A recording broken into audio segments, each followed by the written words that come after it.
Without any further ado, let's welcome the first speaker outside Affirmative to begin the debate. Here, here.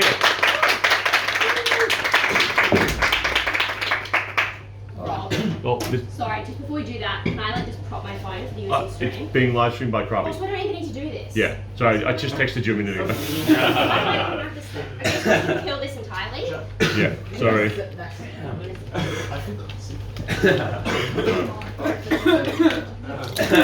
Yeah. Like, Victory Walls throwback. Sorry, Mia. Good to go. I believe so, yes. Nuclear energy is core to the renewable transition. It provides energy that is cheap. It provides energy that is green. It provides energy that requires little inputs and has little outputs. And requires energy that will be the baseload upon which solar can build, that will be the baseload upon which wind can build. That is a core part of the transition. It is abhorrent that the renewable movement has forgotten about it, that the movement has fallen to misinformation. The movement has allowed that misinformation to spread. It has allowed that to lead to less nuclear power plants that when they are built are less safe. We're the side that stands behind more nuclear, and we're the side that stands behind better nuclear. Three things. Setup, why we get more nuclear, why we get better nuclear. First, on setup. First, two things to explain here. First, this is not the environmental movement of high school debates. Obviously, the environmental movement is broad, it is diverse, it has a number of actors. Those actors do include the people of social advocacy, the Greta Thunbergs or Neil deGrasse Tysons or Bill Nye, the science guy of the world, but it also includes some political parties, that is the Greens in the EU Senate, that is Teal Independents in Australia, that is even members of the Republican Party in the US, those people in the Tea Party that are very supportive of nuclear. It also includes investors, so people like George Soros, Warren Buffett, ESGs that are trying to do climate-friendly activism within companies. It also includes intellectual capital, people like scientists. We're happy to mobilize all of those people in support of nuclear energy. What then does support look like? Three things. First, obviously this does not preclude us messaging about things like climate justice. The motion implies that it is for energy renewal, energy advocacy, so things like climate justice, things like reparations are still things we can obviously do. What do we then support? Obviously this is likely to be diverse. So it could be things like advocating for the construction of more nuclear energy. It could be things like educating people about why nuclear energy is safe. It could be things like including it in climate negotiations, like going to COP and explaining that they should make part of investment in renewable energy, part of investment in nuclear energy. Third, obviously it's likely to be diverse by movement. That is, the way the German movement does this will be different to the way the French movement does it, will be different to the way the Rwanda movement does it, will be different to the way the Japanese movement does it. Obviously the movement is not homogeneous, we can be discrete in how we do it. Okay, first argument, why we get more nuclear. This argument is going to explain two things. First, why nuclear is a good thing. Second, why there is vastly more of it on side Affirmative. Why is nuclear a good thing? Two things to know. First, it is a broadly superior form of energy for three reasons. First, it's extremely cheap. That is, once it is constructed, and obviously it has a higher construction cost, once it is constructed, it's extremely cheap to keep running. All you need to do is provide micrograms of uranium to power cities. That is not a very expensive input cost. Second, it's extremely environmentally friendly. Almost the only waste constructed by this is some amount of nuclear waste, which is very easy to dispose of. For instance, in Australia, there are just like places in the desert we can put it under relatively cheaply. Third, it's extremely powerful. That is, a small amount of input provides enough power to cover entire cities, relative to things like solar or wind, which are obviously useful, but nonetheless have low amounts of power, tend to be more variable. Second thing to note about why it's really good is it's extremely stable. That is, it's really good as a baseload form of energy. That is, you can put in power at all hours of the day, regardless of weather conditions, regardless of anything else, and it will keep producing power at a stable and predictable rate. That is important because it's distinct to all other forms of renewables. Forms of renewables like like wind, like solar, like hydroelectricity. Those forms of renewables vary based on climate conditions, vary based on the time of the day, which is obviously something that we need to build on top of. Currently, countries are doing things like building on top of LNG. We would support them building on top of renewables, which are vastly better. That is what nuclear can do. So, why do we get more nuclear? Broadly, three reasons. First, there's vastly less popular opposition to nuclear. Why? Fourth thing to notice, in the status quo, people hate nuclear for the reason that they have irrational fears built on past problems, like things like Nagasaki, things like Chernobyl, things like Fukushima. Those narratives are dramatized, they're blown up, they're magnified in comparison to the horrors of things like coal energy, which has also produced similar scales of disasters. So, there's a vast amount of popular opposition that is currently the barrier to constructing nuclear. Why do we get rid of it?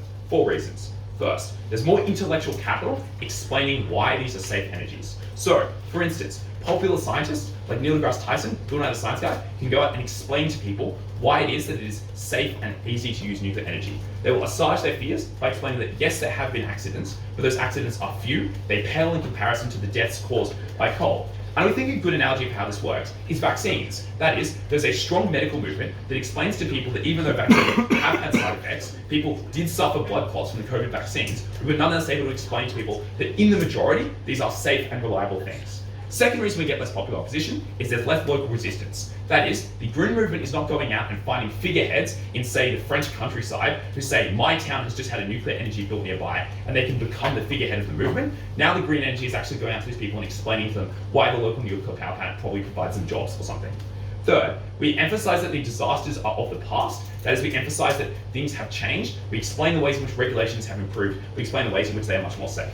Finally, the mechanism of popular mobilization is just gone. That is, even if people still dislike nuclear, which we think they're unlikely to, the way they mobilize that is gone because the party that represents that is no longer standing for that, so it is far harder for them to organize against nuclear. Second reason there's more nuclear is that there's less political opposition. That is A, less parties are advocating against it in politics. But B, less parties are making that contingent on coalitions. For instance, in the EU, a number of coalitions like those in Germany are formed by green parties that are often quite influential and often make resistance to nuclear part of their program. This is unlikely to happen now. Third, it's bipartisan. That is, it's depoliticized because there are no parties advocating against it or for it. The Green Party is now standing for it. That means there's less political debate.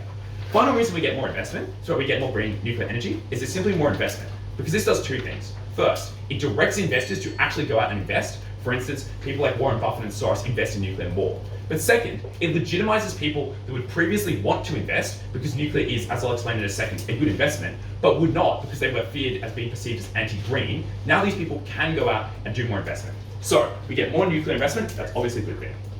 But the second way we win this debate is we explain that there is likely to be nuclear investment on their side as well, but it is of far lower quality. Why is there likely to be nuclear investment? 4 things to know. First, you can often sell this energy. For instance, Ukraine sells its nuclear energy across the Balkans. Second, often it is a good investment because though it is a short-term startup cost, the long-term investment, as we explained, is very good because nuclear energy is very cheap. Third, often there are political parties that do support it, so when political parties do get into power, sometimes they will make that nuclear energy. Final thing to note is often it's okay to hide nuclear energy. So often countries in, for instance, France or Germany built nuclear energy in the 90s without popularly discussing it. So you're likely to get some amount of nuclear energy under this side too. Why is it worse? Broadly, 3 reasons. First, it's constructed worse. Why? First, there's less intellectual capital. You have people like scientists less engaged with it. Second, the government is less open about it, so it cloaks it in regulations. It does not discuss it publicly. It does not solicit public consent. Third, it builds it in areas that lack local resistance. So, for instance, when France was building nuclear power plants in the 90s, they built them on the border with Germany so that German citizens would get upset rather than French ones. That is a reason that you get bad construction under their side, because it is placed in places that are politically useful rather than places that are actually optimal to build the nuclear power plants. Second reason you get worse nuclear power plants on this side is they're more politicized. So, their budgets are less stable because when political parties come in or out, they change it. Second, the nuclear power plant people are less willing to ask for more spending because they worry about a political issue. So they're less willing to do things like upgrades or safety mechanisms because it is an extra cost that makes it less popular. Third, these parties are spreading misinformation, which means people are politicizing it, they're responding badly to it. Final reason you get worse investment under their side is that, as I've explained, green investors are unlikely to invest under their side but are on ours. So people that are investing are less likely to be responsible. They're more likely to be people that are trying to make the maximum amount of money, which means they're probably less likely to support things like safety, the broader support of the movement. Clearly, we're the side that stands behind green energy in the way that is responsible, in the way that stabilizes the climate transition, and we're the side that ought win this debate. Thank you very much for that speech. We'll now have the first negative speaker up to begin the case for side neg. Here.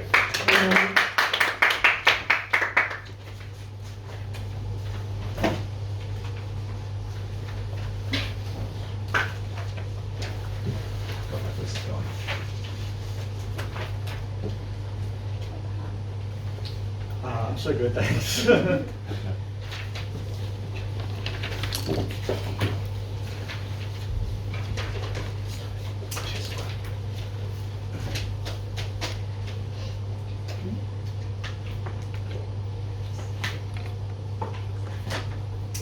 The environmental movement did not fall to misinformation when it comes to nuclear power.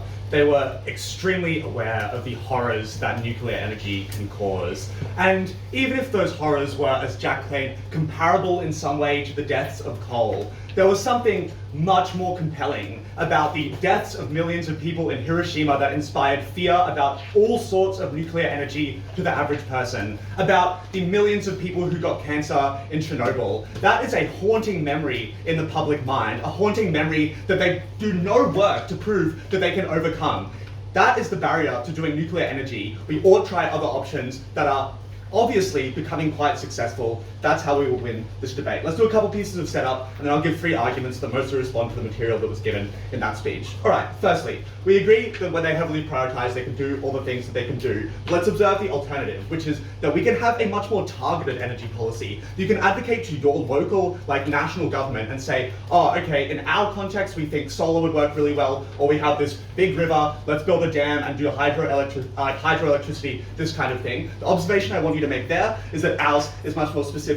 Let's deal with their material about baseloads then, because this material is perhaps worked 50 years ago, but does not work now. Batteries are extremely good nowadays, meaning that, and they're getting increasingly good, meaning that things like solar energy oftentimes don't have a baseload problem anymore because you can just store the energy that you gather during the day. But also hydroelectricity is incredibly good for baseloads because rivers continue to run at approximately the same speed. Observe the thing there is that rivers are extremely common compared to where you might be able to set up nuclear energy, because you can't set up a nuclear power plant on a fault line if it's going to flood, if you don't have the right terrain and all of these kind of things. So there's a big restriction there on who can actually set up these different kind of things. The last thing to observe is that in context, many people are moving away from nuclear energy, that the countries who have committed to nuclear energy have committed to it. They already have nuclear power plants. And other countries have decided, no, that's not the direction we're going to go, and they've invested money in other kinds of schemes, building solar farms and whatever else. So, 3 arguments then in this speech. Firstly, on why you're unlikely to get public support. Secondly, why you're unlikely to get governmental support. And finally, on why even if you get both of those things, nuclear energy is a bad idea.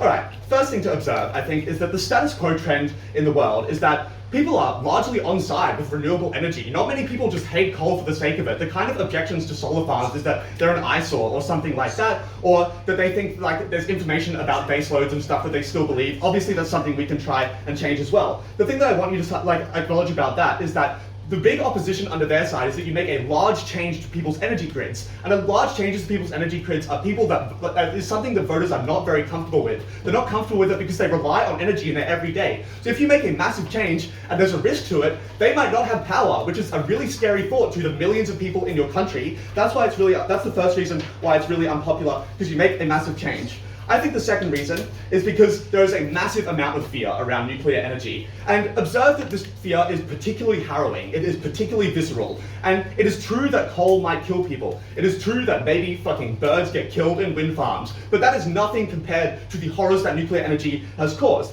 And I think they can't say, we're going to go and educate people about this. Listen to the explanations that they give in Jack's speech about how they're going to change this. They say, oh, Bill Nye the Science Guy is going to go and explain to you that nuclear energy is okay. Weigh that against what you saw in Chernobyl. I think one of those is much more convincing to you. They say they're going to explain the regulations to you. What do you think the average voter knows about nuclear power plant regulations? I don't think that is very compelling to them. So there is a massive distaste of this. It is scored in their memory. There is also quite a rational fear of it, because things can go wrong. If you live in a dangerous area and something goes wrong with these plants, you may die. That is terrifying. Third reason why I think that you're unlikely to get popular support is the environmental movement has traditionally been opposed to it, because they did a lot of social activism, which meant they were opposed to nuclear armaments, and in turn then opposed themselves to nuclear energy as well. That memory exists in the environmental movement in a lot of places, which means people who voted for green parties and stuff like that are unlikely to buy in support of it, because they are committed to that kind of position that nuclear in any sense is something that is really, really bad. So I think that's another reason why you're unlikely to get people on board. All of that goes to show that you are not getting the votes for this, that you need to institute the kind of energy policy. Under our side, those people do vote for green parties, they do support environmental movements, they do lobby companies, and we are able to get the kind of energy proposals like solar, wind, geothermal, hydroelectric, all the things that we support under our side. Secondly, while you get no governmental support, observe that there is a ridiculous claim in Jack's speech that there is no one advocating against this. There is obviously people advocating against this for exactly the reasons that I gave you. Political parties appeal to the average voter and capitalize on the fear that exists around it. Other reasons why governments will advocate against this. Firstly, the upfront cost is massive. They admit that there's a large upfront cost, then they lie to you and say there's no maintenance cost. There's obviously a huge maintenance cost. You need to have technicians on site all the time. You need to maintain the fucking neutron guns that you use to split uranium atoms and stuff like that. It's a massively technical project, right? Compared to solar farms where you just have to wipe down the fucking solar panel if it gets dust on it. There is a massive difference there in the kind of upkeep you need because it's a massively technical and dangerous project. All of those, is a reason why the government would not want to kind of do this, would not want to spend the money on this. Comparatively, under our side, our investment can be slow and tailored. You don't have to spend a bunch of money up front, and the maintenance costs, the investment costs all come at a much slower rate, which I think is much more appealing to governments, especially if you are in debt or you have other things to service. That is especially important for developing nations who have urgent things that they need to focus on. You have to explain that you're going to spend half your budget on nuclear energy and not build any more schools, or not give any business subsidies for the next 4 years, or something like that, which I think is an insane claim for developing nations. Secondly, in developing nations, it also makes you incredibly dependent on developed nations because you need to buy uranium from them, and the largest uranium reserves exist in Australia and Canada. But secondly, they are the only places that can refine uranium, so you need to pay them to refine your uranium as well. And then you need to buy the shit to build the nuclear energy from South Korea or the US, which is obviously, firstly, incredibly expensive, secondly, incredibly unpopular, and thirdly, makes you incredibly dependent on the West for developing these, which I think is also really, really bad. Finally, it's obviously really disruptive to old industries like coal or like gas or whatever, which means that those companies lobby really hard against it and go to political parties and say, no, this is a really, really bad idea.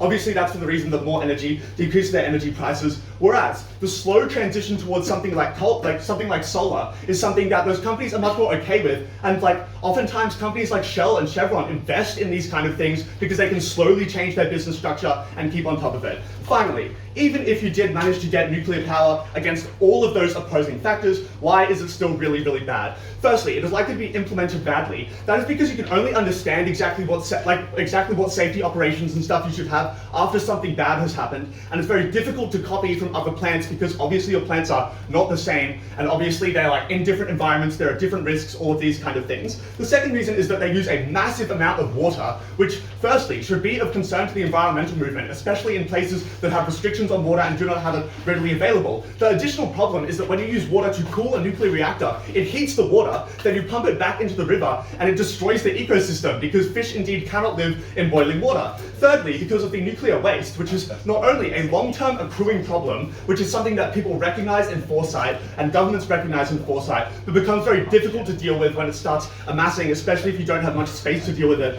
And finally, because it does not allow you to diversify the grid in the way that we want to, because we allow people to opt into different energy systems to balance out the risks that might occur with either of them. But if something goes wrong with your nuclear power plant and there is an accident, you cut off all of your baseload power that they're advocating for. At the end of this then, the environmental movement is never going to be successful if they advocate for nuclear energy, and if they are, it is disastrous. Proud to oppose. Thank you very much for that speech. We'll now have the second plenary speaker up to communication side. Here.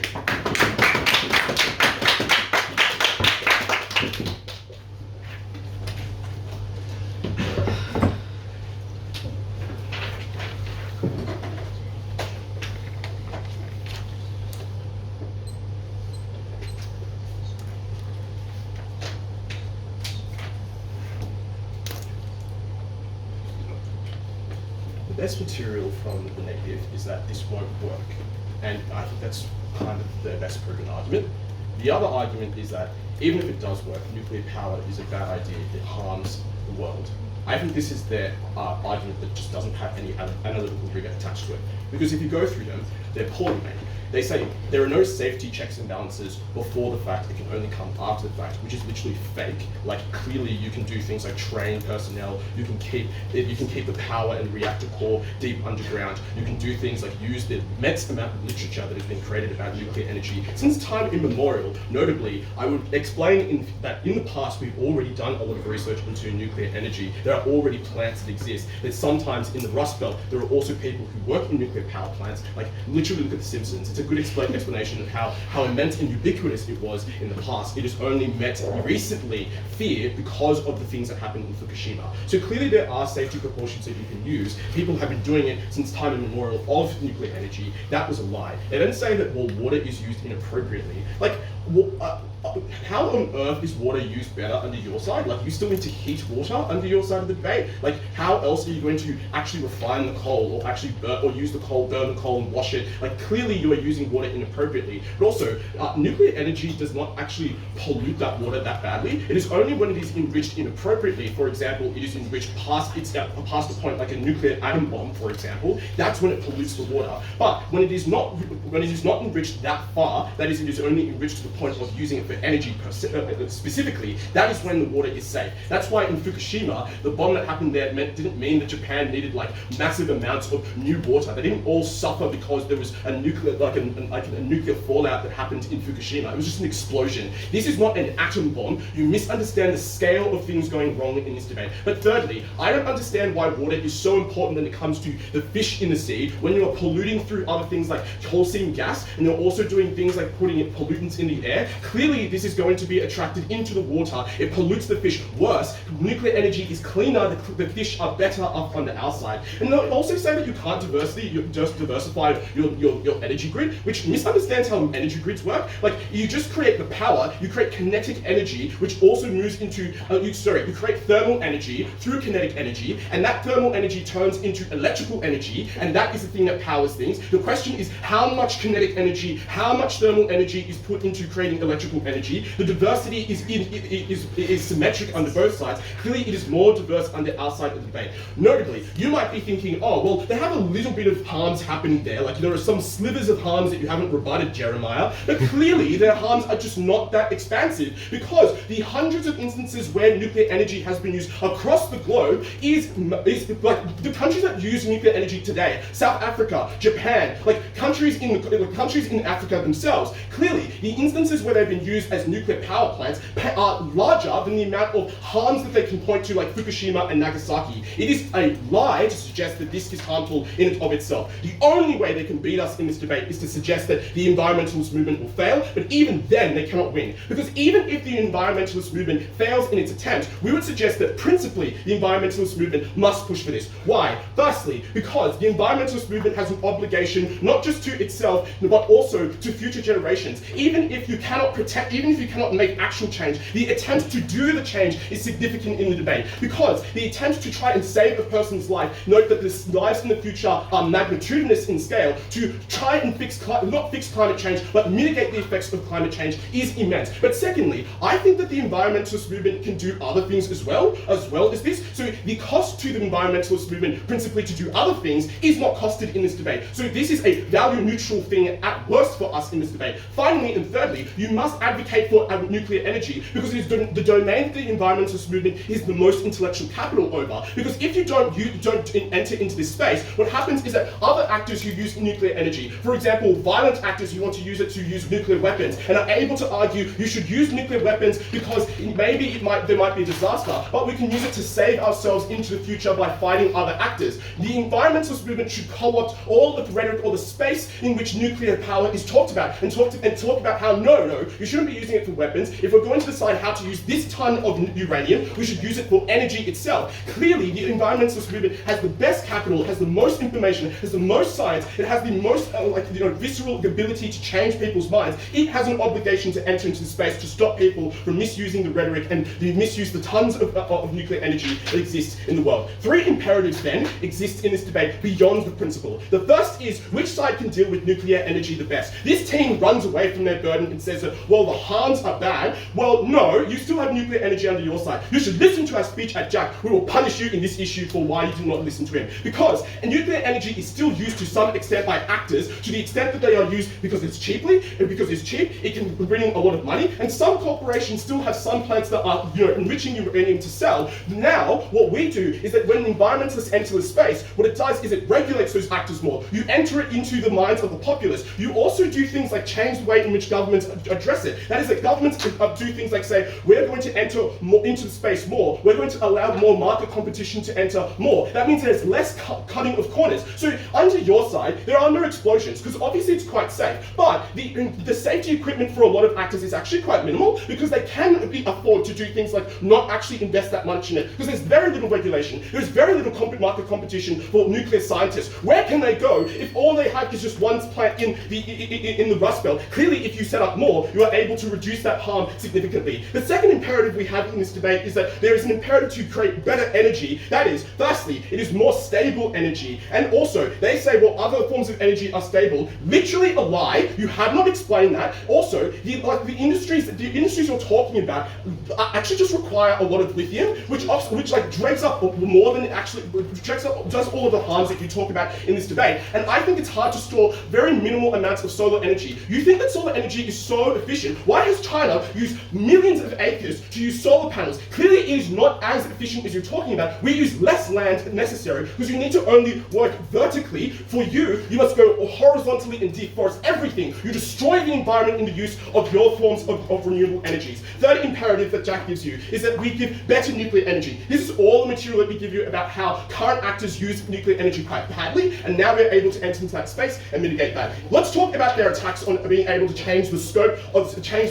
nuclear energy use. They try to attack our benefits by saying that people will perceive it as unsafe and so will not like nuclear energy. I think that this belies the comparative. Like you think that, well, think about vaccines, right? Everyone was scared to get the AstraZeneca because it could give you blood clots. People were afraid of taking maybe airplanes, but because there's so much discourse, there's so much assuaging of the fears, people talk about it more, and environmentalists say, I understand your fear, but here are all the safety precautions. Look at the numbers, look at the images of people who have used nuclear energy and have been able to save themselves. They can also use counteracting images. The harrowing image of a community that no longer has sufficient amount of coal, and so their community is in the dark, cannot heat their water, are dying in the cold. Clearly, nuclear energy increases the amount of energy in the market. This reduces the prices on energy, which is a visceral image you can show people. Clearly, more expensive energy is disastrous for people. They then say, well, this harms other industries, so people don't want it. Literally a lie, you do not explain this. You say also that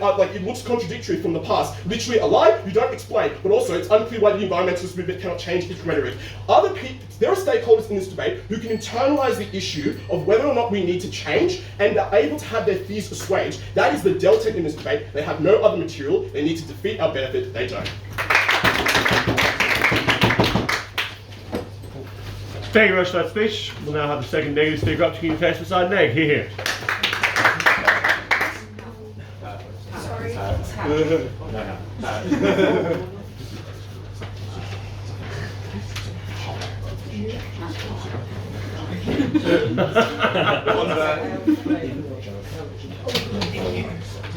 Hang on the lampshade behind you. I'm wearing your replies.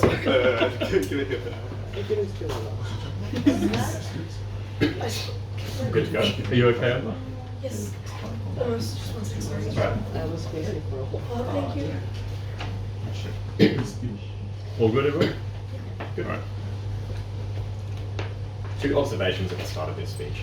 The first is that the Affirmative team runs a very short-sighted case, because the real comparative that we set up very clearly from first negative is not that we keep running coal, but that environmental movements advocate for other forms of renewable energy, things like solar power, like wind power, like hydroelectricity. So the comparative that they try to point to in several instances as to burning coal and using that water to clean coal is very uncharitable to what we are supporting. And as we note from the start of the debate, the largest change in this debate occurs in the developing world, because those are the countries where they have to sacrifice the huge pushes towards hydroelectric projects. Hydroelectric projects that not only create huge amounts of power for the citizens of those countries, but provide clean drinking water to the citizens of those countries when you dam those rivers, that allow people to work in those industries that are far less technically skilled than the types of nuclear power industries where you have to import people from the developed world in order to work in them. That was the comparative they had to defend. And that takes down the largest push of their principal argument in Jerry's speech, because it is not the case that we are failing to protect protect future generations. Secondly, this is a trade-off debate. The assertion from second affirmative that they can do both is clearly not true when the motion requires them to defend heavily prioritising this. That comes at the cost of other forms of energy that you can advocate for in the first place. So, 3 questions. Is this even a superior form of energy? Is this popular, and do governments uptake this? So,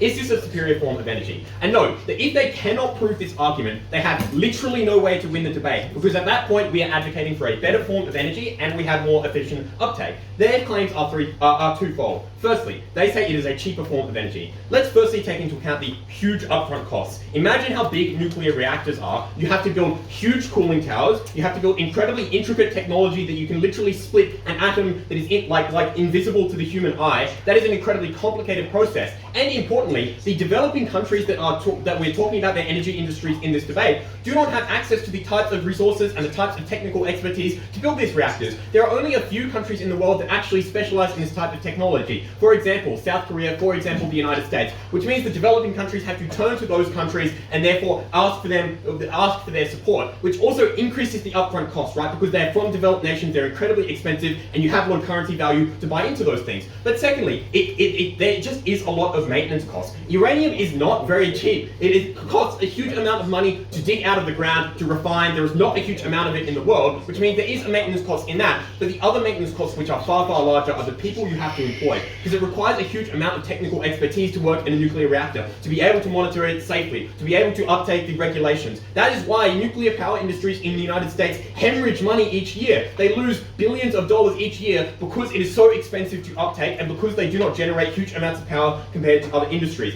The last thing is you are incredibly reliant on the developed world for the types of energy industry under their house, which makes it far less popular, as I'll talk about in the rest of the debate. The comparative under our side is renewable energy. For example, solar power, wind, does not require a huge amount of maintenance. You build them, you clean them every so often. Sometimes they break in 10 years and then you just build another one. It is far, far cheaper, a far lower cost upfront, which means developing nations are far more able to invest in it into the future. Then they say, well, high baseload power. Firstly, there are other options for high baseload power. Their assertion that hydroelectric energy does not provide high baseload power is a lie. Look at, for example, Snowy Hydro scheme in Australia that is being developed to generate a huge amount of baseload power in a country that does not otherwise have nuclear energy. And the reasoning behind this is very simple. Rivers run all the time, which means they are generating power all the time, and therefore generating power even during the night when things like solar energy fail, even during when there are no periods of wind, when wind energy fails. So you can have that baseload power from things like hydroelectricity. But secondly, as we told you about, there are things like batteries. They are being developed incredibly quickly, which means you are able to store the power that you generate during the day from solar power and then use it at night. Then they say, well, lithium.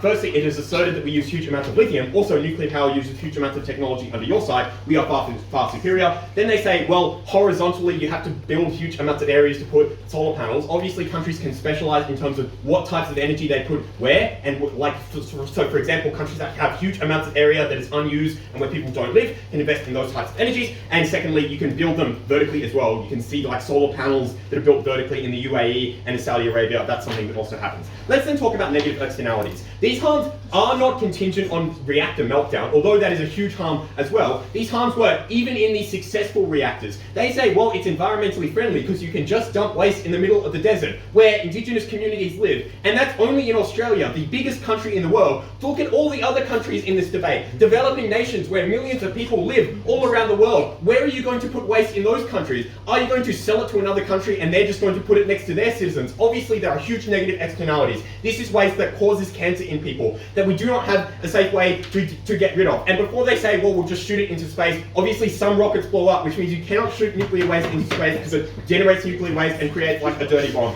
That is incredibly harmful under their side. The other thing is, they say, well, you're not using the water to clean the uranium and therefore uranium doesn't go into the ecosystems. Again, ignoring the argument we made. It is not the fact that uranium goes into the water. It is the fact that when you use the water to cool the uranium, it becomes incredibly hot. That means, firstly, use a huge amount of water very, very quickly, water that could otherwise be spent on giving your citizens clean access to drinking water. And secondly, the hot water then gets pumped back into rivers, which kills all of the fish in those rivers, means they cannot reproduce, kills all of the plants and animals in those ecosystems, which is incredibly harmful and fucks the developing world's environment, obviously incredibly bad. We also told you this was likely to be done badly. Jerry says flippantly, well, you can just put the reactor underground, which is where earthquakes happen, which means you'll have a nuclear meltdown more likely under your side. These guys clearly do not know anything about nuclear energy. Do not give them the win.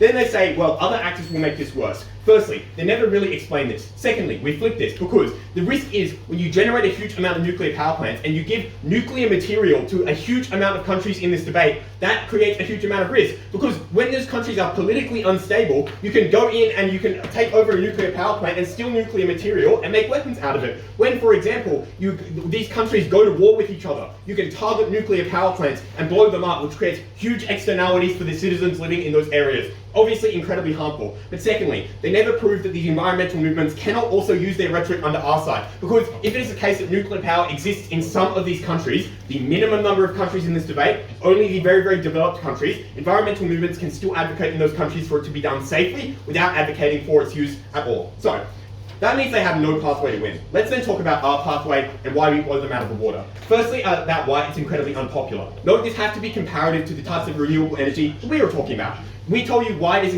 people are incredibly fearful of this. They say, well, education. But it's unlikely to be effective because the types of fear we're talking about are harrowing. And people are incredibly fearful of things that they do not understand, of things that they perceive to be incredibly harmful. The Fukushima reactor meltdown was less than a decade ago. People still had that in their recent memory. They're likely to be incredibly scared. Chernobyl was a recent media documentary. It is in people's memory. They say, well, local support. Be comparative, guys. Renewable energy under our side also generates jobs. It can be uptaken more by citizens because you can put solar panels on your roof. So it is incredibly popular locally. Thirdly, environmental movements, and all of their material is actually contingent on this, because if they do not prove environmental movements advocate for this effectively, they cannot get any of their benefits. We tell you there is at least some reason that some parts of these movements oppose this very, very vehemently. They connect it to the past of nuclear disarmament, and those people that are key figures in the movement, for example, Bob Brown in the Greens movement, are incredibly important. And when you fracture those movements, you are less likely to be able to have an effective environmental advocacy. That means advocacy is more effective on our side. But even if they prove that their argument is more popular, we told you the governments were not likely to take this up because of the high upfront costs, because it means you're reliant on the developed world, and because it is disruptive to existing industries. That means even in their very, very best case, they do not get any change. We get more change from renewable energy that actually matters. So proud to oppose. Thank you very much for that speech. Wrap up the second portion of the AF case. Welcome to the third affirmative speaker. Here.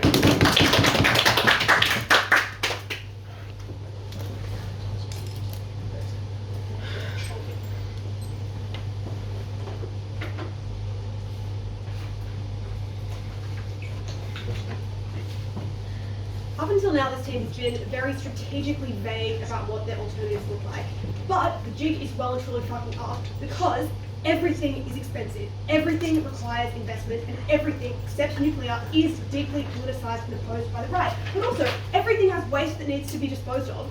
Our case is not that nuclear is perfect. Our case that it is comparatively the easiest to adopt. It has comparatively the most literature and research. And it gives the environmentalist movement the best shot of literally saving millions of lives into the future. This team needed to do a lot more to explain why all of the dangers that they identify about, you have to change your energy consumption, and there is some backlash, do not apply equally to their pretty vague set of whatever is best in the region.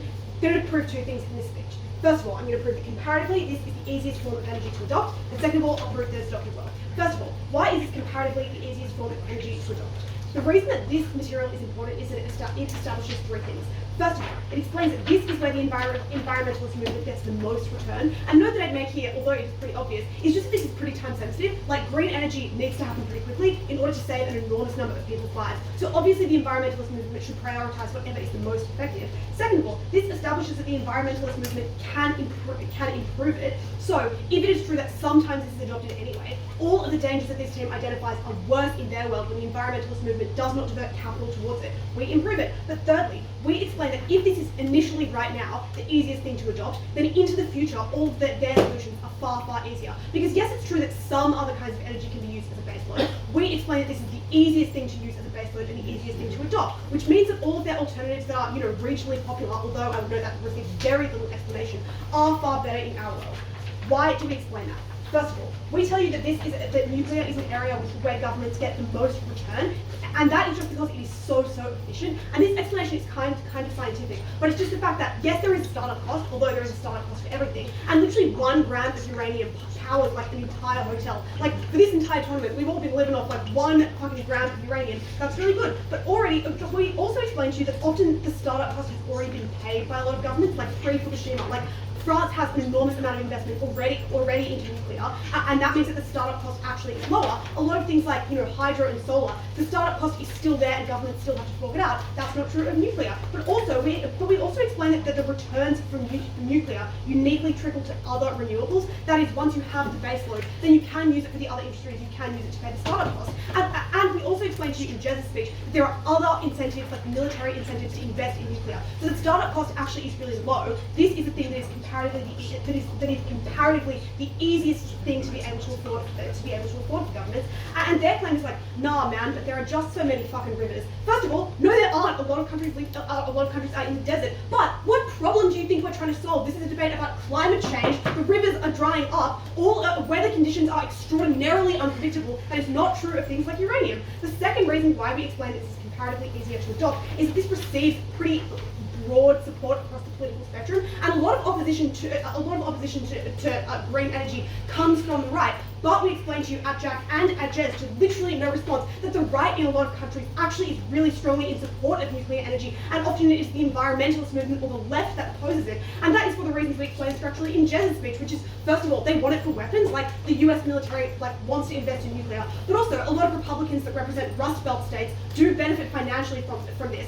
So this is easier to push through because there is less opposition from a particular political party. But thirdly, as we explained to you, a lot of countries just already know how to do this. They use nuclear for other things. They've already done a lot of investment before people were afraid of the dangers, which means this is really easy to invest in. What do they say? First of all, they say, well, we just support whatever alternative is best, with, as I explained earlier, pretty little explanation as to what that looks like or why it did not receive particular backlash. And I think that is pretty lazy. Like, their scattergun approach is just like, well, whatever's better than yours, that's our side. That obviously needs more explanation, and third negative, it's far too late. But second of all, we explained to you that diversifying actually makes the environmentalist approach work, because in our world, you can get broad investment into one thing. You can pool an intellectual and monetary resources to make this activism more effective. By spreading everything out, they make the alternatives less effective. Their next claim, and I guess sort of their most intuitively persuasive, although we respond to it comprehensively, is just that the memories of the danger of nuclear are pretty haunting. A few responses. First of all, we explained that uniquely on our side we can assuage those fears,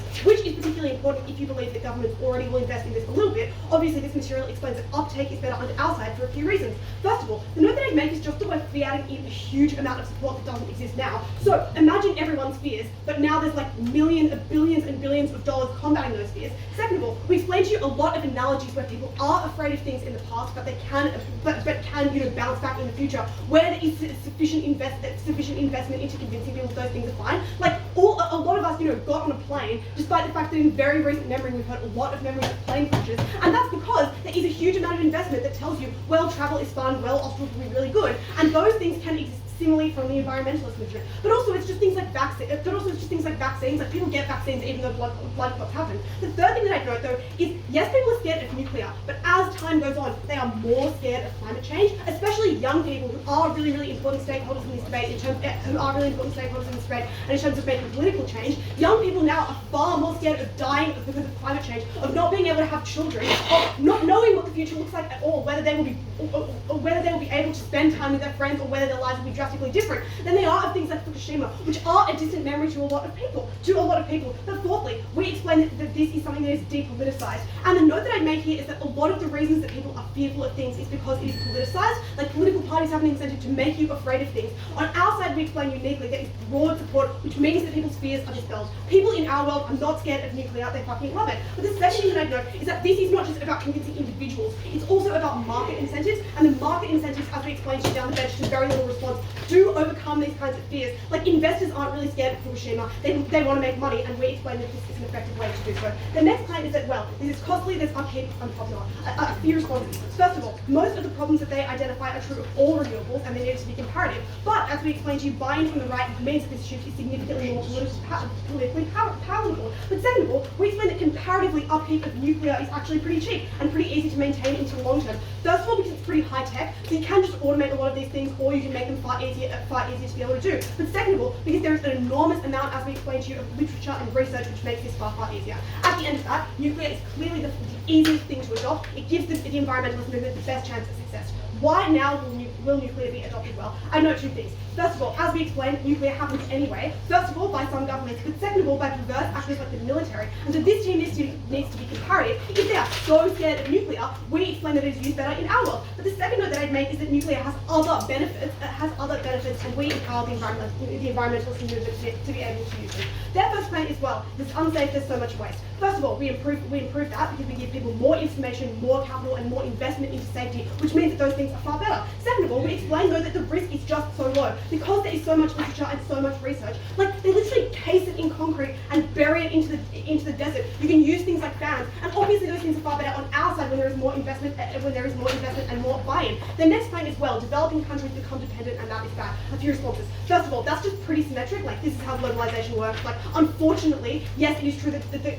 climate improvements are harder for the developing world, but they never explain why this is unique. But second of all, our side rebalances that more because this is the only thing you use uranium for instead of nukes. But thirdly, we would note that if there are other solutions that are really obvious, this is activism. It doesn't force people to take it up. If there is another kind of renewable that's really, really obvious for a developing nation, they'll just do that instead. But fourthly, developing nations do have power in this area. Countries like Kazakhstan have a huge amount. We would say that it is better that these countries use nuclear power for environmentalist change instead of for war, which is the comparative on their side. All of those reasons, both sides found it.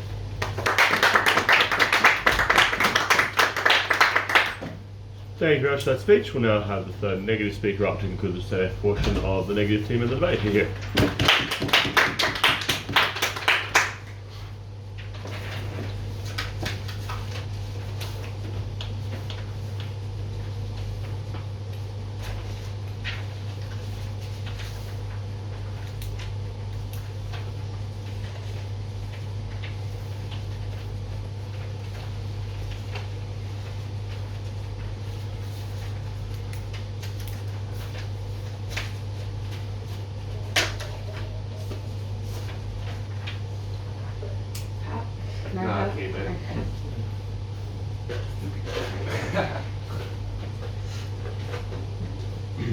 Panel, I want you to know the absolute absurdity of trying to use Bill Nye to debate someone in the marketplace of ideas as to why they should disregard the very active memories that they have of their family and friends getting cancer in Chernobyl, if they're in that region, of the active imagery that they have of people's skin falling off in the HBO show about this very topic, and instead listen to like rationality and reason. If it was so true to simply debate people with facts and logic, I think we would have probably just stopped climate change hundreds of years ago. People are not rational, people have fears, people do not like taking the risk of their baby getting cancer or of all of the animals in the place that they live having two heads suddenly, for the trade-off of some kind of climate change harm which they do not experience in the status quo or do not believe that they experience in the status quo, because that is slow moving compared to the instantaneous nature of nuclear accidents. The only thing that they say in response to this is, but we debated people about vaccines. Note the example that they give of AstraZeneca, which literally stopped being issued in most of Australia at the point at which there were like 5 deaths, because the imagery of that like very real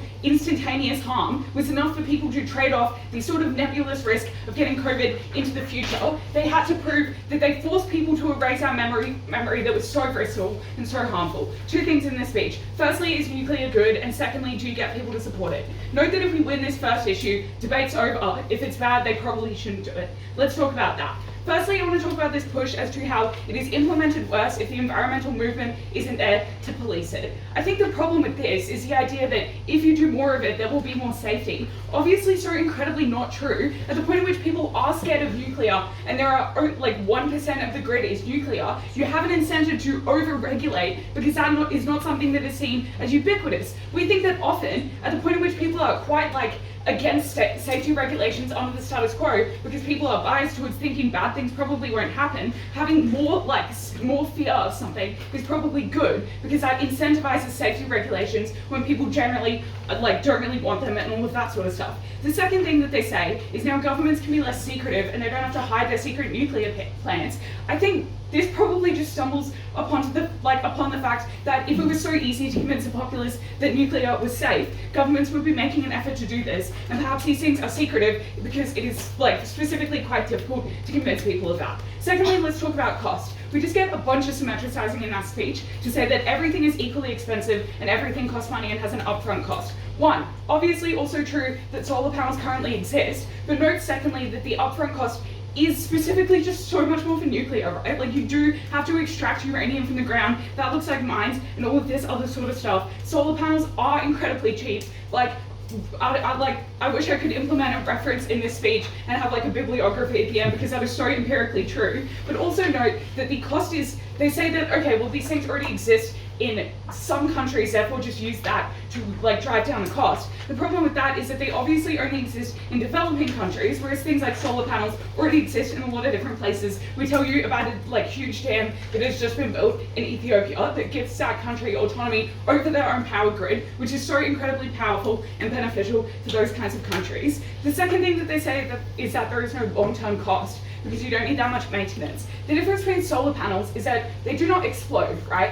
That means that for things like nuclear power plants, you need to have people on site 24/7, even if they are not actively doing anything, right? Because we all watched Chernobyl on HBO, right? And you know that you need to actively monitor these things so you can instantly shut them down if something happens. That looks like people who are not just unskilled workers, but people who have backgrounds in nuclear physics, which is obviously not something that a lot of people have, particularly in certain regions and all of that sort of stuff. The last thing that they say is about baseload and why that is really good. Firstly, note how much of an insane uptake it is to literally change the entire baseload that we use. Uniquely on our side, we tell you we can do that slowly. I'll talk more about that later. But the second thing is that diversity of the power grid is unique to our side of the house. Why is that? That is because it is difficult to justify why you need nuclear and also other stuff if you are advocating for nuclear. When your energy grid is reactive to your environment, you necessarily just diversify the grid by status quo because you have windmills, wind things in some place and hydro in other places and all of that sort of stuff. Why is diversifying the grid good? I don't know, because I'm an engineering student. Also specifically because that means that if there is some kind of accident, you have other things to rely on. Note that at the point at which there is an earthquake and your grid is something that is nuclear, you cannot have any kind of energy in the first place. We get batteries on the outside of the house. Batteries are literally so easy. There is so much sun all of the time. That means that you have enough of a stockpile that you can do those kinds of things when there is some kind of when there is some kind of sort of event or whatever. Comparatively, they do not have any base load at the point at which there is some kind of accident that requires all of this nuclear to be shut down, and we tell you diversifying is unique under our side of the house. Then we also get a bunch of symmetricizing about why everything uses land and all of this other sort of stuff. I want to note just how incredibly bad nuclear is for the environment. Firstly, in instances where things go wrong, but even outside of that, nuclear waste is incredibly detrimental. And it is detrimental in a way that we cannot understand because of the long-term impact of that. They just say that people understand it because there is research. People do not understand what went wrong in Chernobyl still. We know it was something about the graphite and the rods, but apart from that, people do not understand the specifics of it and spent literally 20 years investigating that to work out what went wrong. It is untrue that nuclear physics is just something that you can research and understand. There is a huge burden of knowledge. Again, we tell you the risk of things happening such as terrorism and all of this sort of stuff, of literally just having these things which can be very, very easily used to make dirty bombs at the point at which there is some kind of jeopardizing of safety and all of that sort of stuff. That if these things stop being maintained for literally maybe a week, the harm is catastrophic, and that leads to so many harms and all of that sort of stuff. At the point at which there is an earthquake, you just evacuate an entire city and go somewhere else. Seems like a huge and significant harm. Yet to hear anything that could go wrong with solar panels, except for maybe slightly less energy sometimes in the best case, the last thing that they say is that other forms of energy are possible because weather is unpredictable because of climate change. Seems like a really good reason why you're very likely to have a flood on the nuclear plant that you invested billions of dollars into 20 years ago and has an upfront cost, so is therefore very difficult to move. I think that is a reason why the safe places where you can build this are actually very few and far between.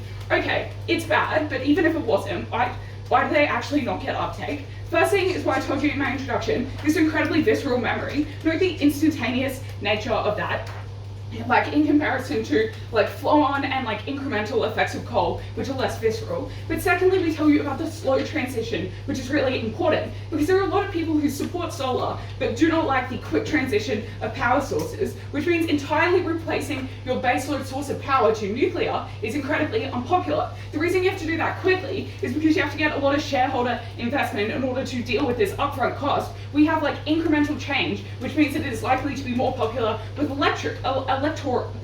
with like populists, but also more likely to get government support. Secondly, note that they don't get investment because obviously your power plant is a bad investment at the point in which there is some kind of accident and no one is like, let's rebuild this and get cancer a second time. But also, in terms of their thing about how you get conservative support, firstly, these people don't care about climate change. So obviously at the point in which you're co-signing a bill in that sense, it is likely to be implemented very badly and is like probably going to have more like effects and all of that sort of stuff. But secondly, probably bad to give these people what they want. If these people want it specifically for military purposes and nuclear weapons, incredibly detrimental. At the end of this debate, nuclear is bad. Thank you very much for that speech. We now move to the reply portion of the debate where the speaking times are hard and the speaking order reversed. Therefore, I'd like to invite back the negative leader to deliver the negative leader's reply. Hear, hear.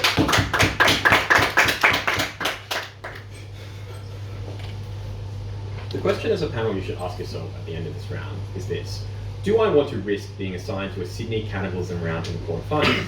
If the answer is a resounding no, you should vote for the negative team. Two questions in this reply: which form of energy is better? And secondly, which side gets more uptake?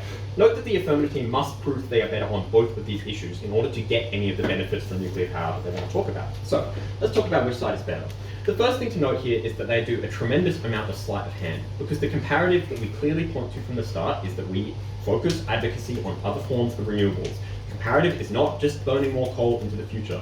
The comparative is not war, because the disarmament movement exists in these places. So developing nations are not just going to use nuclear power for war on our side of the house. In fact, we explained to you why war was more likely when you give a huge number of more nations access to nuclear materials. So on this, is this better? Firstly, in terms of costs, they are incredibly uncomparative, because for all of their assertions that you only need 1 gram of uranium to power a city, you need 0 grams of uranium if you have a solar panel. You do not need the same level of uptake costs. We explained to you very clearly there are huge amounts of service costs that are unique because of the types of technical skill that you need in physics to do these types of things, and there is a much higher upfront cost because you need the expertise to develop nuclear technology. You need developed nations who are the only ones who provide and build this technology in the first place. Their only responses come at third affirmative, where they say, well, you can automate these things, or there's a huge amount of literature, which are, again, symmetric. There's also a huge amount of literature on other forms of renewable energy.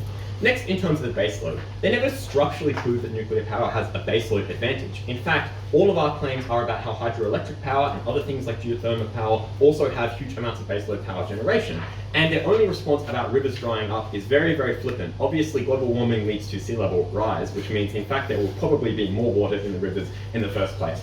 We also explained there are things like batteries, which means baseload power is something that you should not really care that much about in the debate. Anyway, then they say, well, other countries will use it better now under our side. Firstly, this is an incredibly small part of the debate because there's only a few countries that use nuclear power already. But secondly, as we explained to you in Ineka's speech, there are incentives to over-regulate when it's a smaller portion, and when you have more fear, that is good for regulation under our side. So we do it better.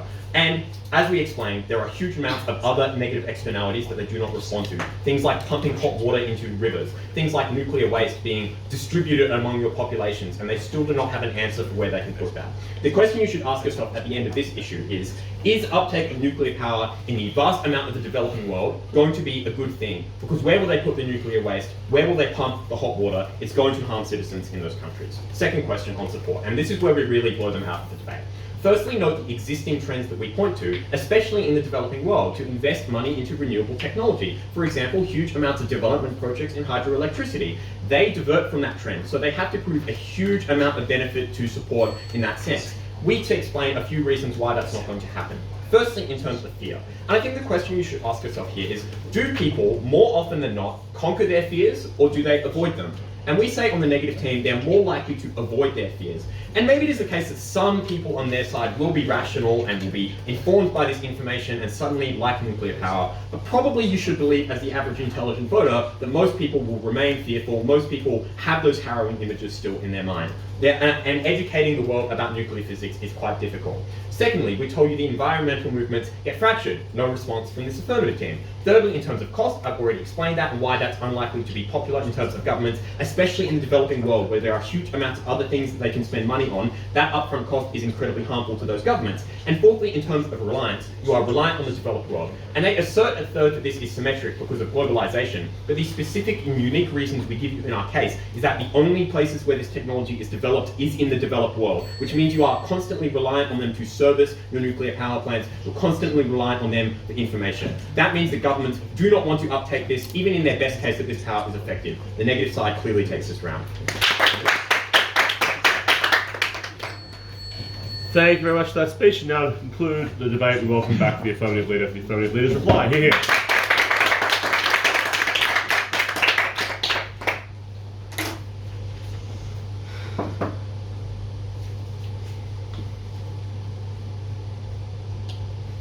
Good to go. 3 questions in this reply. First, is nuclear a good thing? Second, do we get more uptake of it? Third, do we make it better? First, what is nuclear a good thing? I want you to note something important at the head of this point, which is that this is not a setup or characterization point for the rest of the debate. As we explained clearly at second affirmative, the environmental movement does have an obligation to future generations. It ought to advocate for something that is a good thing. So, if you believe that nuclear energy is to any extent a good thing, clearly they have some obligation to advocate for it.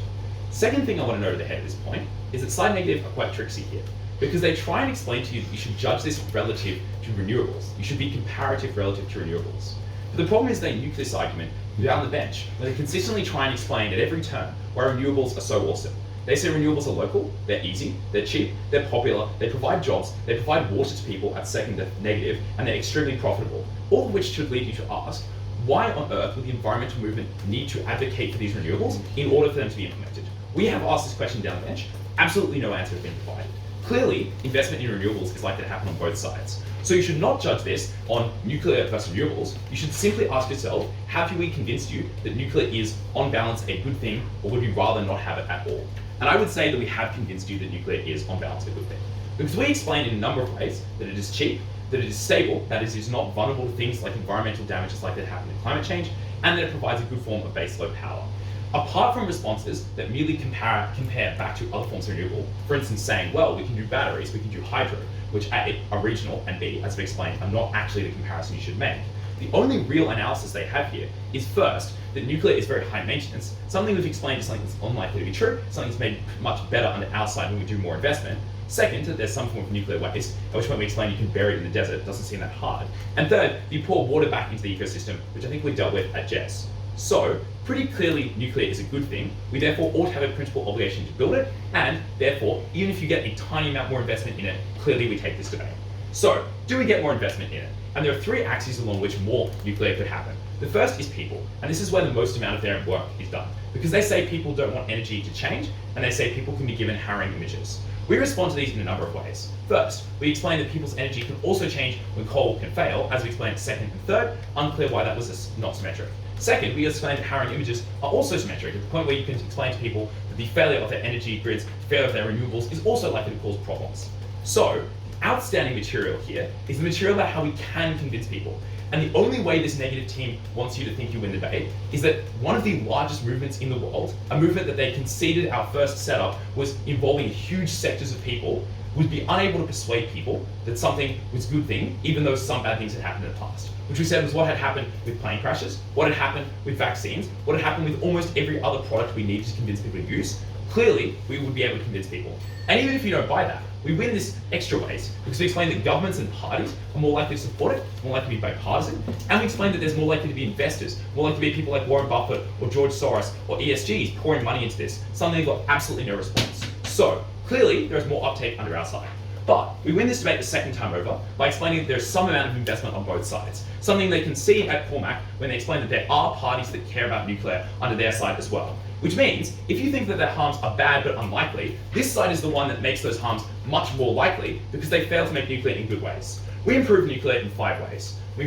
First, we mean there's more investment. That is, there's more poured into making them good. There's more likely to be long-term costs. The budget is more stable. You don't have to worry about budget cuts. Second, there's more regulation. Third, it's less partisan. Fourth, there's more competition between different nuclear firms. Fifth, there's more social awareness of nuclear, so it's much easier to do regulation. We explained that to you at Jez. So, nuclear clearly gets a lot better under this side. This team's only real response is to say, first, there's going to be more regulation under their side because people are more scared. Something we explain cannot happen because there is no competition, so you cannot regulate against the competition.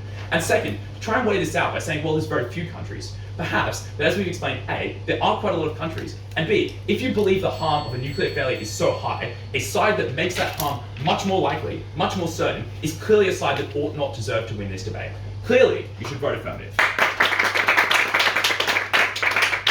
Thank you very much for that speech, everyone, of the debate. Round of applause for our phenomenal pre-quarter finalists. Congratulations to all teams. Please leave. We'll have a result for you when they're announced. Do you want to? Oh wait, no, we got this.